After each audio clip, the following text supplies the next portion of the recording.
हुआ और जुल्म की इंतहा कर दी तो अल्लाह ताला ने अपने अनबिया को हिदायत के लिए भेजा। कुरान पाक और दीगर मजहबी किताबों में इन अनबिया के वाकयात का जिक्र मिलता है, जैसे हजरत मूसा और हजरत इब्राहिम के किस्से। इन अजीम हस्तियों में एक ऐसी शख्सियत भी है जिसका तज़किरा न सिर्फ कुरान मजीद में बल्कि तौरात, बाइबल और यहाँ तक कि हिंदू मजहबी किताबों में भी पाया जाता है। ये हजरत नूह का वाकया है। इस वीडियो में हम इस किस्से पर बात करेंगे और देखेंगे कि दूसरे मजाहिब में ये किस्सा किस तरह बयान किया गया है। हजरत नूह अलैहिस्सलाम का असल नाम शक्र था और उन्हें नूह का लक़ब इसलिए दिया गया क्योंकि वो अपनी कौम की बदहाली पर बहुत ज्यादा नूहा किया करते थे। आपका जमाना एक तवील और सब्र आजमा दौर था जो कि तकरीबन 950 साल पर मुहीत था। इस तवील अरसे में हजरत नूह अलैहिस्सलाम ने मुसलसल अपनी कौम को अल्लाह की तरफ बुलाया, लेकिन सिर्फ 40 मर्द और 40 औरतें ही ईमान लाए। हजरत नूह अलैहिस्सलाम रोजाना एक पहाड़ की चोटी पर चढ़कर बुलंद आवाज में अल्लाह ताला की तरफ से अपनी कौम को दावत हक देते और उन्हें कलमा तौहीद की दावत देते। लेकिन उस वक्त के लोगों की हालत इतनी बदतर हो चुकी थी कि वो न सिर्फ हजरत नूह अलैहिस्सलाम की बातों को नजरअंदाज करते बल्कि उन्हें सुनने के बजाय अपने कपड़ों से मुंह छिपा लेते या वहां से भाग जाते। अगर कभी वो हजरत नूह अलैहिस्सलाम की दावत को सुनते भी तो जवाबन उन पर बेअदबी से हमला आवर होते, यहाँ तक कि उन्हें बेहोश कर देते। लेकिन हजरत नूह अलैहिस्सलाम कभी मायूस नहीं हुए और जब भी होश में आते दोबारा अपनी कौम को दावत देते और फरमाते, ऐ लोगो, कहो कि अल्लाह वहदाहु ला शरीक है और नूह उसका बरहक रसूल है। एक दिन हजरत नूह अलैहिस्सलाम की कौम के काफिरों ने उन पर एक और जुल्म किया। उन्होंने आपके गले में रस्सी डालकर उन्हें खींचना शुरू किया, जिससे हजरत नूह अलैहिस्सलाम शदीद जख्मी और बेकरार हो गए। लेकिन इस तकलीफ के बावजूद उन्होंने अपनी दावत को तर्क नहीं किया और अल्लाह के वास्ते तमाम तकालीफ बर्दाश्त करते रहे, अपनी कौम को अल्लाह की तरफ बुलाते रहे।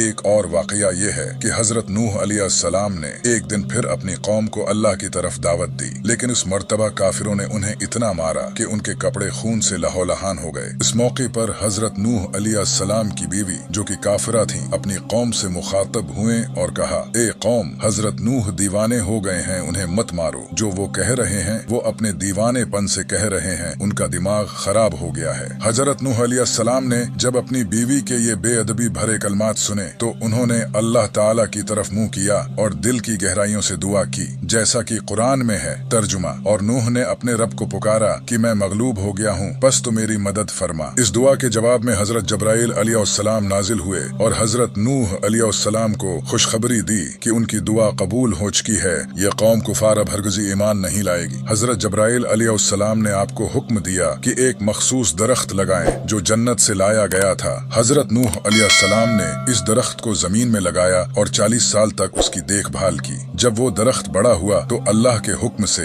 आपने इस दरख्त की लकड़ी से एक अजीम कश्ती बनाने का आगाज किया। ये कश्ती हजरत नूह अलैहिस्सलाम ने अल्लाह के हुक्म और हजरत जिब्राइल अलैहिस्सलाम की रहनुमाई के तहत बनाई। इस कश्ती की लंबाई 1000 गज और चौड़ाई 400 गज थी। हजरत नूह अलैहिस्सलाम ने उस कश्ती के हर तख्ते पर एक नबी का नाम लिखा और आखिर में हजरत मोहम्मद सल्लल्लाहु अलैहि वसल्लम का नाम लिखा जो खातिमुन नबीयीन है। कश्ती की तैयारी के दौरान कुफार हजरत नूह अलैहिस्सलाम का मजाक उड़ाते रहे और कहते कि वो खुशा जमीन पर कश्ती बनाकर क्या कर रहे हैं, लेकिन हजरत नूह अलैहिस्सलाम उनके मजाक की परवाह किए बगैर अल्लाह के हुक्म पर अमल पैरा रहे। जब कश्ती मुकम्मल हो गई तो अल्लाह ने हजरत नूह अलैहिस्सलाम को हुक्म दिया कि वो हर जानदार के जोड़े को कश्ती में ले आएं और अपनी मोमिन कौम को भी साथ ले जाएं। हजरत नूह अलैहिस्सलाम ने अल्लाह के हुक्म की तामील की और कश्ती में सवार हो गए। हजरत नूह अलैहिस्सलाम के साथ उनके 3 बेटे साम, हाम और याफिस और उनके ईमान लाने वाले साथी भी कश्ती में सवार हो गए। लेकिन उनका एक बेटा कुनहान गुरूर और जद के बायस कश्ती में सवार नहीं हुआ। वो पहाड़ की बुलंदी पर चढ़ गया और कहा कि वो वहाँ महफूज रहेगा। लेकिन हजरत नूह अलैहिस्सलाम ने उसे बारहा समझाया कि कोई भी जगह अल्लाह के अजाब से बचने की महफूज नहीं है। लेकिन कुनहान ने अपने बाप की बात नहीं मानी और आखिरकार अल्लाह के अजाब में गरक हो गया। पानी के तूफान ने जमीन को ढांप लिया, यहाँ तक कि पहाड़ों की चोटियों तक पानी पहुँच गया।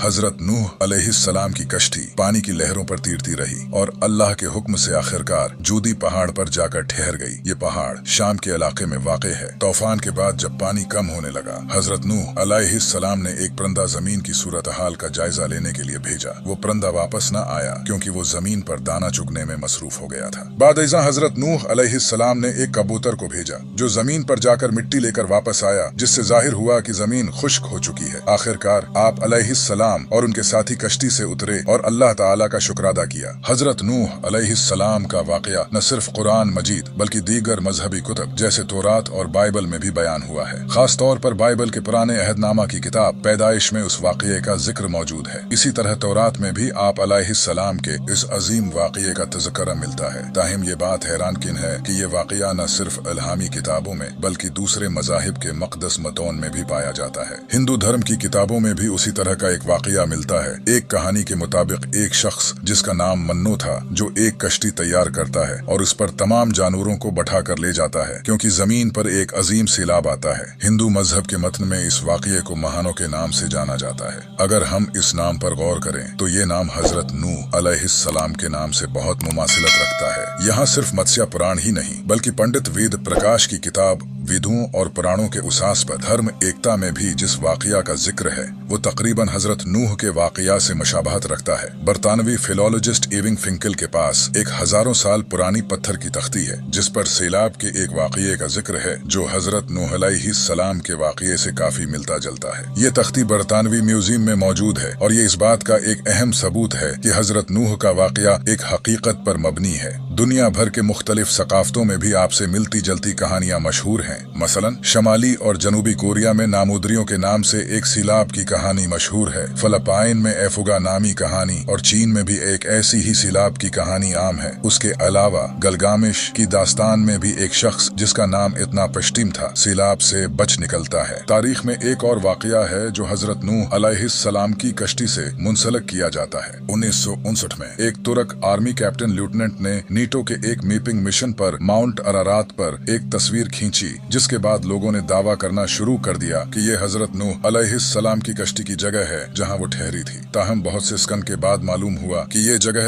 एक कुदरती तश्कील थी और ये तो आप खुद भी देख सकते हैं कि अगर इस कश्ती को 300 साल हो चुके हैं तो इतने अरसे में कोई कश्ती जिंदा नहीं रह सकती। और सैलाब रुक जाने के बाद जब हजरत नूह अपने साथियों के साथ जमीन पर उतरे तो उन्होंने उसी कश्ती की लकड़ी को इस्तेमाल करके अपने लिए घर बनाया होगा क्योंकि सैलाब रुकने के बाद उनके पास रहने के लिए कोई जगह भी तो नहीं थी। तारीख में कई लोगों ने दावा किया कि उन्होंने हजरत नूह की कश्ती माउंट अरारात पर देखी लेकिन कोई सबूत नहीं मिला। जैसे जॉर्ज हगोपिन ने दावा किया कि उसने जवानी में कश्ती देखी थी मगर वहां जाकर कुछ न मिला। मजीद दावे भी किए गए लेकिन माउंट अरारात हजरत नूह के दौर में मौजूद ही नहीं था। मुहक्किकीन का मानना है कि माउंट अरारात पर कश्ती को तलाश करना बेफायदा है। कुरान के मुताबिक हजरत नूह की कश्ती माउंट जोदी पर ठहरी थी। कुरान में बताई गई जगह माउंट जोदी बाइबल में बताई गई जगह माउंट अरारात से 175 मील जनूब मगरिब में वाक़ है। माउंट जोदी ही वो जगह है जहां हजरत नूह की कश्ती ठहरी थी और कुरान का हर लफ्ज सच है।